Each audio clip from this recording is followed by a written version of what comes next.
আনন্দিত। এগুলো সব আপনার উপঢৌকন। তোমার উদারতায় আমি সত্যি অভিভূত। বাদশা নামদারের শান অবশ্য এর চেয়ে ঢের বেশি দাবি করে। আমি বুঝতে পেরেছি তুমি কি নিয়ে উদ্বিগ্ন। এই লোকগুলোই তো যারা তোমার দেশ থেকে এসে আমার এখানে আশ্রয় নিয়েছে। এরা বিদ্রোহী বাদশা নামদার। এরা আমাদের দেশে বিশৃঙ্খলা সৃষ্টি করে এখন আপনার দেশে পালিয়ে এসেছে একই কাজ করার জন্য। এদেরকে স্বদেশে ফিরিয়ে নেয়ার আমি আপনার আনুকূল্য প্রত্যাশা করি। কিন্তু আমার নিকট তো এদেরকে যথেষ্ট শান্তিপ্রিয় বলেই মনে হচ্ছে। তারা এমন একটি ধর্মমতের অবতারণা করেছে যার অর্থই হলো অন্যকে ধ্বংস করা। এ ব্যাপারে আপনাদের বক্তব্য কি? মহামান্য বাদশাহ, বাদশাকে কুর্নিশ করো। আমরা এক আল্লাহ ছাড়া অন্য কারো নিকট মাথা নত করি না। এবার দেখুন আপনার সামনে এরা অরাজকতা আমি সৃষ্টি এটা গ্রহণ করছে। করছি। সম্মান দেখানোর ক্ষেত্রে তারা আমার চেয়ে ঈশ্বরকে অধিক গুরুত্ব দিয়েছে। আমি এই দিকটা একটু দেখতে চাই।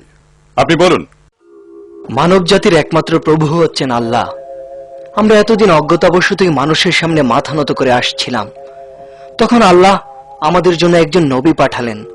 তিনি আমাদেরকে সদা সত্য কথা বলার উপদেশ দিলেন এবং এক আল্লাহর উপাসনা করার আহ্বান জানালেন। তিনি আমাদের পিতামাতাদের প্রতি যত্নশীল হওয়ার আহ্বান জানালেন। তিনি আমাদের প্রতিবেশী এবং গরিব দুঃখীদের সাহায্য করার নির্দেশ দিলেন। তিনি আমাদেরকে আরো শিখালেন যে পৃথিবীতে আমাদের সময় অত্যন্ত সংক্ষিপ্ত এবং আমাদের চারপাশে যা কিছু আছে তা সবই আল্লাহর সৃষ্টি।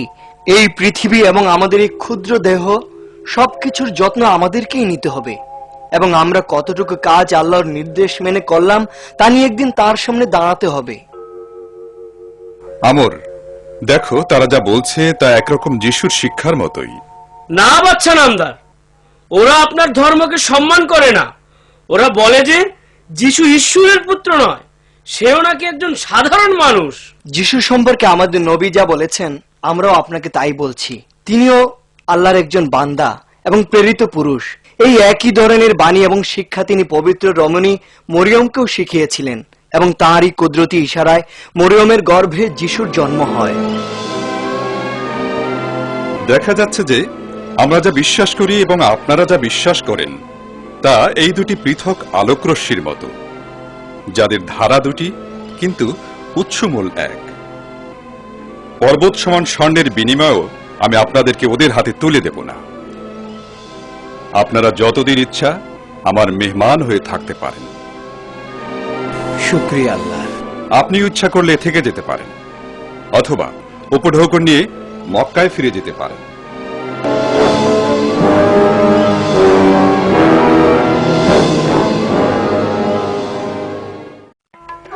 আবু জেহেল, আবু জেহেল, কি যেন শুনছি তোমার সম্পর্কে চারিদিকে। এসব কি? হ্যাঁ, আবু জেহেলের ভাতিজা ওমর বিন খাত্তাব মুসলিমদের সঙ্গে যোগ দিয়েছে। কি বলছো? ওমর, মহাবীর ওমর শেষ পর্যন্ত? হ্যাঁ হ্যাঁ, ওমর ওমর, শুনলে তো? ও কথা আমাকে বলো না। মনে হয় সে ওই কুরআন শুনেছে।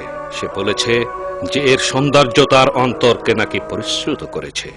তাহলে আমি বোধহয় জানি কি করতে হবে। হে প্রভু, এই মুসলমানদেরকে ঠেকাবার জন্য আমরা সক্ষম নই। তুমি আমাদেরকে সাহায্য করো। মাতাল ব্যাকপ কোথাকার! তুমি তাদের উপর প্লেগ বর্ষণ করো হে প্রভু। আরে ওঠো বলছি, মনে হয় তুমি সব সমাধান করে ফেলবে। ফেলবই তো। শোনো, আমরা তাদের সঙ্গে বহিরাগতের মতো আচরণ করব, তাদেরকে সবকিছু থেকে বিচ্ছিন্ন করে ফেলবো। চমৎকার বুদ্ধি। বিচ্ছিন্ন করে তাদেরকে দেশ থেকে বের করে দাও আর গোটা আরব জুড়ে তাদের বাণী প্রচার করে বেড়াক। আমরা তাদেরকে কোথাও যেতে দেব না। তাদেরকে এখানেই আটকে রাখবো এবং উপবাস যাপনে বাধ্য করব। উপবাস? কিভাবে? আমরা বিভিন্ন গোত্রের সঙ্গে একটা চুক্তি করব, যেন মুসলমানদের নিকট কেউ কিছু বিক্রি না করে। আমরা সেটা কাবা ঘরে ঝুলিয়ে দেব। মুহাম্মদ যতক্ষণ পর্যন্ত না তার ভুল বুঝতে পারবে ততক্ষণ পর্যন্ত তার বিরুদ্ধে অবরোধ চলতেই থাকবে।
ক্ষুধা মেটেনি মা।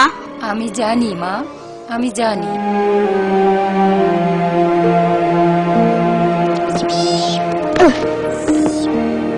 বাবা, আমরা কি আবিসিনিয়ায় গিয়ে মালিককে খুঁজে বের করতে পারি না? ওরা তো আমাদেরকে কোথাও যেতে দেবে না বাবা। তুমি কি মনে করো এখানে যা ঘটেছে মালিক তা সব জানে? আমি একটা বার্তা পাঠিয়েছি, কিন্তু জানি না সে পেয়েছে কিনা।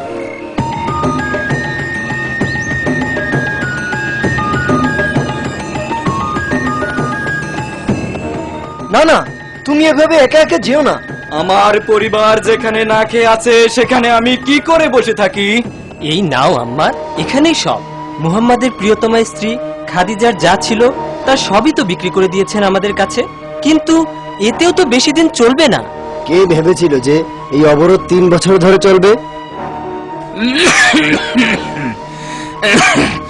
মুহাম্মদকে বলো যে আমি তার কথা কুরাইশদের কাছে পৌঁছে দিয়েছি। কিন্তু জনাব, আপনার শরীর ভালো নয়। না, আমি যথেষ্ট ভালো আছি।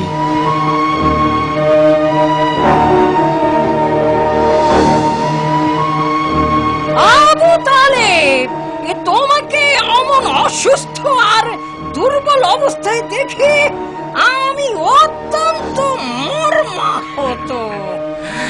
আমার তাতে যথেষ্ট সন্দেহ আছে। যদি আমি মারা যাই তাহলে জ্যেষ্ঠতা অনুসারে এই পরামর্শ সবার দায়িত্ব তোমার উপরে।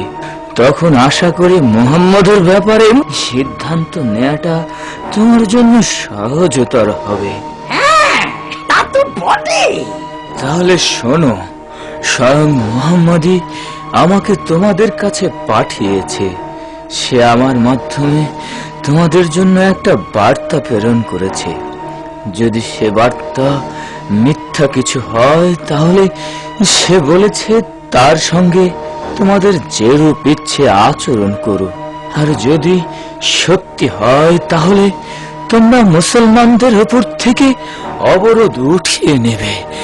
কি সেই বার্তা? তোমরা বিভিন্ন গোত্র মিলে যে অবরোধ চুক্তিটি স্বাক্ষর করেছিলে এবং কাবার দেয়ালে ঝুলিয়ে দিয়েছিলে, সেটাকে পোকামাকড়ে খেয়ে ফেলেছে, শুধুমাত্র আল্লাহর নামে এই কথাটি ছাড়া।